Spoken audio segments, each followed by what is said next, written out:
High, আমি চলে এলাম আপনাদের সামনে সিন্স ভার্সেস ফর নিয়ে। আপনারা কোথায় কোথায় সিন্স ব্যবহার করবেন, কোথায় কোথায় ফর ব্যবহার করবেন। আজকে আমি আপনাদের সঙ্গে শেয়ার করতে চাই গল্পের মাধ্যমে।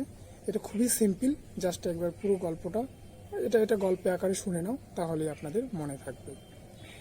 এই সিন্স আর ফর এই দুটো আমরা সাধারণত বেশিরভাগ যখন আমরা প্রেজেন্ট পারফেক্ট কন্টিনিউয়াস টেন্সের সেন্টেন্স মেকিং করি তখন আমরা ব্যবহার করে থাকি। তো আমরা কোনটা কোথায় কখন ব্যবহার করব শুনুন। সাপোজ এখন টাইম বাজে 10টা, সকাল 10টা। আমি সকাল 8টা থেকে যদি আমি এই ভিডিওটা বানাই তাহলে আমার কতক্ষণ হচ্ছে ভিডিওটা বানানোর টাইম? 2 ঘন্টা ধরে। তো আমি 8টা থেকে 10টা আমি 2 ঘন্টা ধরে ভিডিওটা বানাচ্ছি। এই 2 ঘন্টা ধরে ভিডিও বানাচ্ছি, যখন আমি বলবো 2 ঘন্টা আমি উল্লেখ করে দিচ্ছি যে আমি 2 ঘন্টা ধরে এই ভিডিওটা বানাচ্ছি, তাহলে আমাকে তখন বলতে হবে I have been making the videos for the last 2 hours. তো আমি এই ভিডিওটা আমি 2 ঘন্টা ধরে বানাচ্ছি, এইরকম সেন্সে আমি এটা বললাম।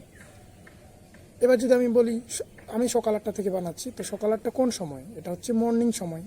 তো এবার আমি যদি বলি আমি সকাল থেকে ভিডিও বানাচ্ছি, তাহলে আমি এই সেন্টেন্সটা এইভাবে বলবো I have been making the videos since in the morning. আমি সকাল থেকে বানাচ্ছি। তো আপনারা বুঝতে পারলেন আমি কোন জায়গাটায় সিন্স লাগাচ্ছি, কোন জায়গাটায় ফর লাগাচ্ছি। যখন থেকে অর্থে, মানে সকাল থেকে, সন্ধ্যা থেকে, রাত্রি থেকে, বা কোনো একটা বিকাল 4টা থেকে সকাল 8টা থেকে, সকাল 10টা থেকে, এইরকম একটা কোনো একটা সময় ধরে দেব। 6 মাস থেকে, 1 বছর থেকে, 2 বছর থেকে। থেকে অর্থে মানে যে কাজটা তোমার শুরু হচ্ছে, যে পয়েন্টিং, যে স্টার্টিং পয়েন্ট, যে তোমার কাজটা সকাল 8টা থেকে শুরু হচ্ছে, আপনি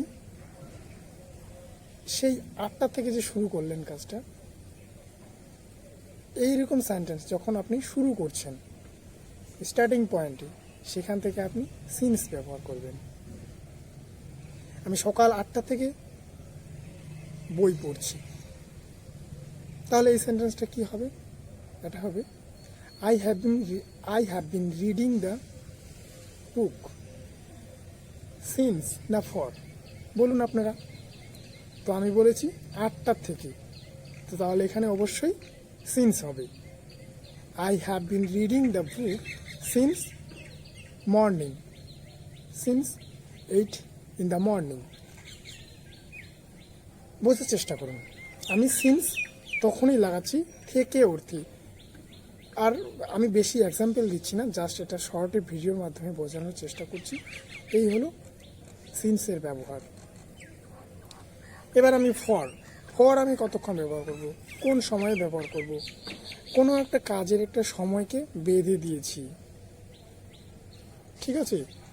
সাপোজ আমি 2 ঘন্টা ধরে, আমি 4 ঘন্টা ধরে, আমি 2 বছর থেকে, মানে 2 বছর ধরে, মানে সময় আমি একটা ধরে দিয়েছি। তো সেরকম সেন্টেন্সের ক্ষেত্রে আমি ফর লাগাবো। কোনো একটা কাজ করছে, সাপোজ কেউ জব করছেন, তো আমি 2 বছর ধরে জব করছি। এই সেন্টেন্সগুলো তাহলে কি করে বলবেন?